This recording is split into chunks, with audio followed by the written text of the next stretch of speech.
중장년은 직업적으로 한 크게 3번 정도로 변화를 겪게 돼요. 그 첫 번째 변화가 주된 일자리 퇴직입니다. 한 사람 인생에 있어서 가장 오래 일했거나 가장 급여가 높았던 일자리를 말하는데, 이 일자리에서 퇴직하는 것이 통계적으로 보면 49.3세 정도로 잡혀 있어요. 주된 일자리를 이탈하면 거기서부터 급여 수준이 확 꺾여버립니다. 근데 이게 아주 가파르게 줄어들고 있는 상태입니다. 아마도 이것보다 지금은 더 줄어들어 있을 수도 있겠죠.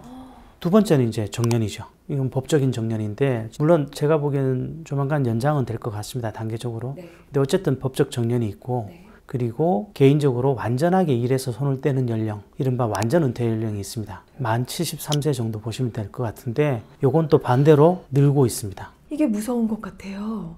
지금 주된 일자리 퇴직은 48세, 47세 당겨오고, 완전 은퇴 시기는 만 73세에서 이제 74세, 75세. 그래서 개인들은 이런 부분에 대해서 준비를 좀 해야 돼요. 왜냐하면 주된 일자리를 퇴직했을 때 거의 기존에 받던 연봉의 50% 이상 날아가는 경우들이 꽤 흔합니다. 그렇다라는 것은 이런 부분을 인지하고 있으면 퇴직 전에 충분한 준비를 한다든지 뭐 이런 것들이 있어야 되는데, 이걸 인지조차 못 하시면 하다가 갑자기 일자리 없네 이러면서 단순 업무로 내몰려야 되는 상황. 그리고 그 단순 업무로 내몰리는 것이 사실상 50대부터 시작된다라면 무려 23년 정도의 일자리를 준비되지 않은 상태에서 일을 계속해야 되는 문제가 발생을 한다는 거죠. 저런 분도 계셨었어요. 회사를 꽤 좋은 곳을 다니셨는데 퇴직을 하시고 지난 몇 년간 거의 경력 형성을 못 하신 거예요. 5년 가까이. 그러시다 보니까 사실상 경력이 다 망가진 상태에서 상담을 오셨는데, 상담 내내 저한테 뭐라고 말씀하셨냐면, 당신이 예전에 다니신 회사가 얼마나 좋은 곳인지만 얘기하시더라고요.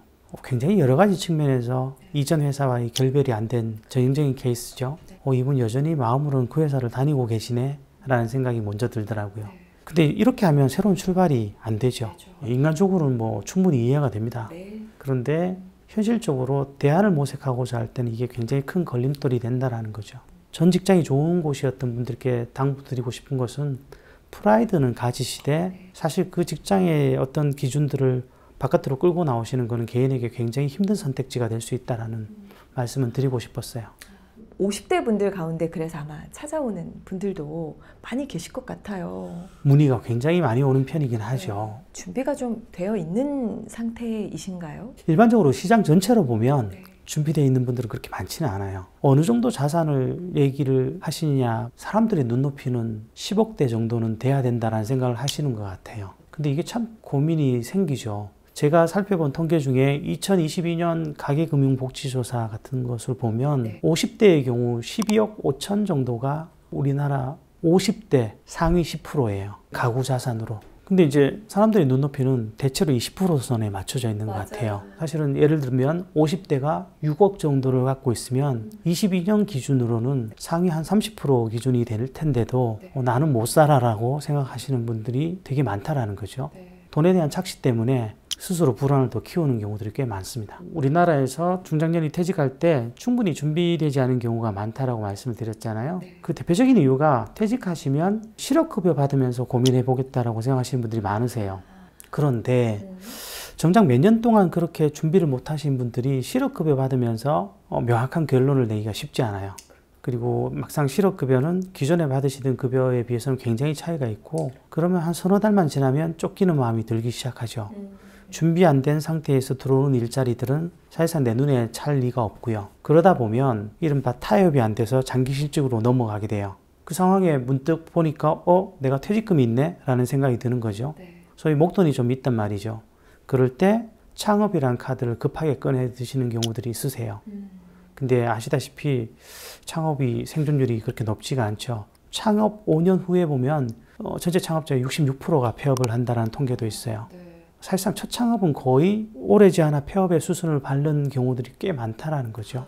시장 전체로 보면 최근에 50대, 60대 창업자들이 굉장히 폭발적으로 늘어나고 있습니다. 10명 중에 6명, 7명 정도가 60대 이상 사장님이었다라는 뉴스 기사도 최근에 봤었거든요. 통계마다 조금 차이는 있는데 사실상 50대, 60대 창업자만 전체 창업자의 절반 정도 가까워지는 느낌이 있습니다. 굉장히 복합적인 이유들이 있을 것 같아요.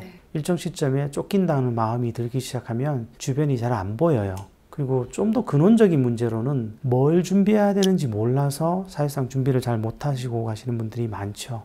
창업 분야에 좀 특히 자영업 창업 같은 것에 관심이 있으신 분들은 굉장히 좋은 사이트들이 많아요. 대표적으로 뭐 소상공인24라는 사이트가 있는데 그 사이트만 들어가도 소상공인 창업에 관한 굉장히 다양한 정보들이 있거든요. 그런 것들만 좀 살펴보셔도 전혀 막 헛발딛는 경우들은 없을 것 같은데 사실 그런 곳이 있는지 없는지도 모르고 창업하시는 분들도 꽤 많다라는 거죠. 그러면 이렇게 창업뿐만 아니라 재취업을 하는 경우도 준비 없이 들어왔다가 이렇게 실패하는 케이스도 많이 보셨을까요? 아, 그럼요. 특히 이제 직업 선택할 때는 반작용이라는 것들이 좀 생기는 경우들이 있어요. 예를 들면 내가 해왔던 일은 쳐다도 보기 싫은 심정.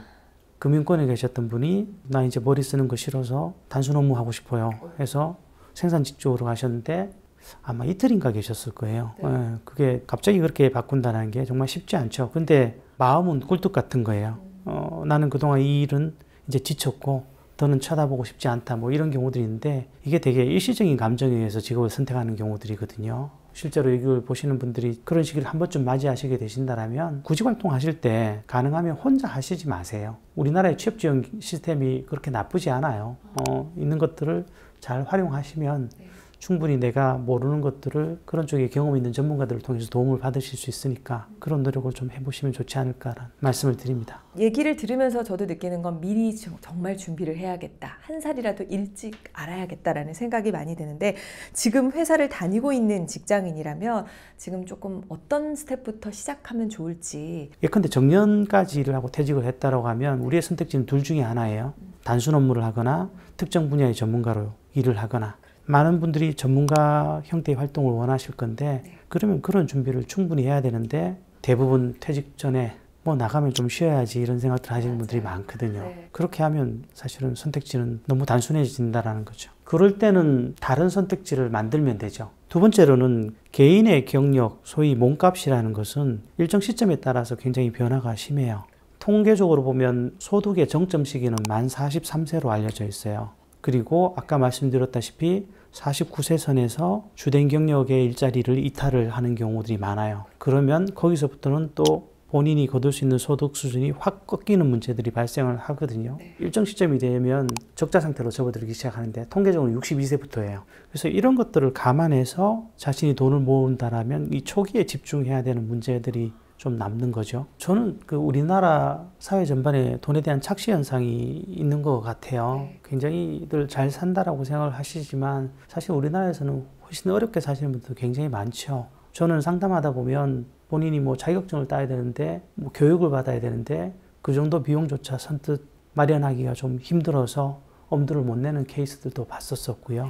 사실은 이런 부분들은 시스템적으로 충분히 보완이 돼야 되는데 또 희한하게 그런 분들은 여러 가지 상황 때문에 그런 것들조차 안 걸리는 경우들이 꽤 있더라고요. 몸값의 변화 추이를 좀 보시면서 재무와 관련된 계획도 그에 맞춰서 좀 세워두시는 게 좋죠. 제 첫 직장은 패션회사 MD였습니다. 반복적인 작업 싫어해요. 그리고 새로운 거 되게 좋아하고 강점 중에 하나는 언어를 활용하는 거하고 사람을 상대하는 쪽 일이 맞아요. 그러니까 이런 것들을 예전에 몰랐어요. 그러다 보니까 닥치는 대로 들어갔다가 좀만 재미없으면 때려치우고 그런 명함만 늘어나게 된 거죠.